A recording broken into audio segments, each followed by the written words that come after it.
Think and Grow Rich, Chapter 1, Introduction. The man who thought his way into partnership with the Thomas Edison.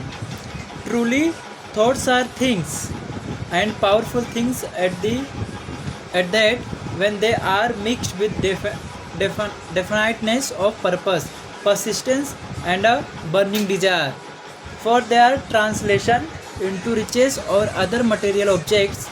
A little more than 30 years ago, Edwin C. Barnes discovered how true it is that men really do think and grow rich.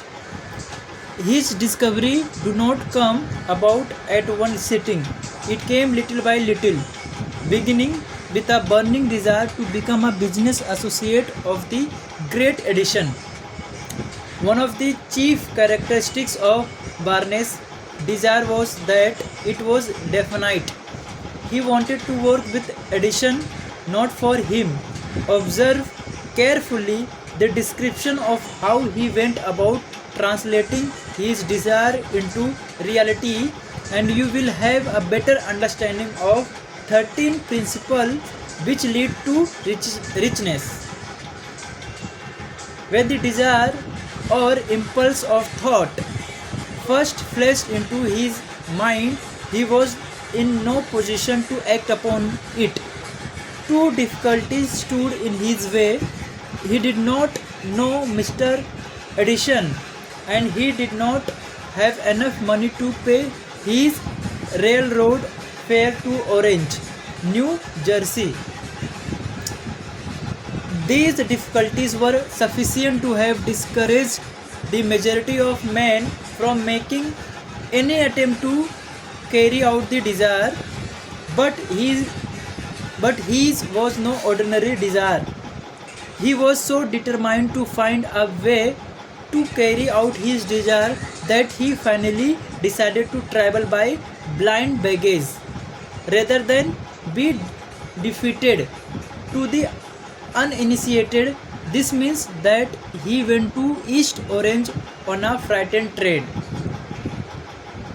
He presented himself at Mr. Edison's laboratory and announced he had come to go into business with the inventor.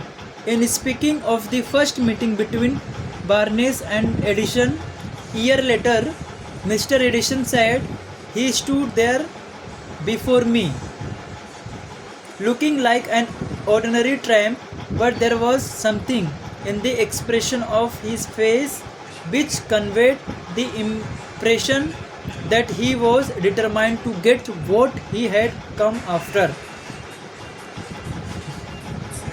I had learned from year of experience with men that when a man really desires a thing so deeply that he is willing to stake his entire future on a single turn of the wheel in order to get it, he is sure to win. I gave him the opportunity he asked for because I saw he had made up his mind to stand by until he succeed. Subsequent event proved that no mistake was made. Just what young Barnes said to Mr. Edison on the occasion for was far less important than that which he thought.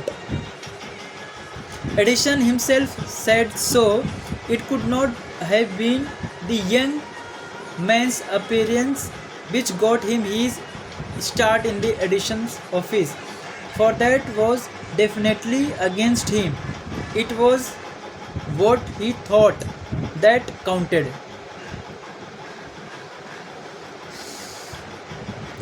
If the significance of the statement could be conveyed to every person who reads it, there would be no need for the remainder of this book.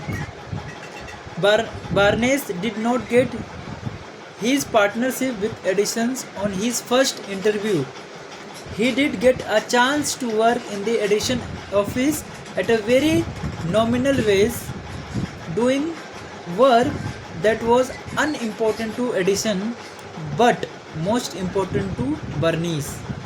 because it gave him an opportunity to display his merchandise where his intended partner could see it.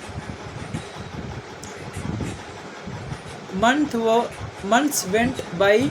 Apparently, nothing happened to bring the coveted goal which Bernice had set up in his mind as his definite major purpose. But something important was happening in Bernays' mind.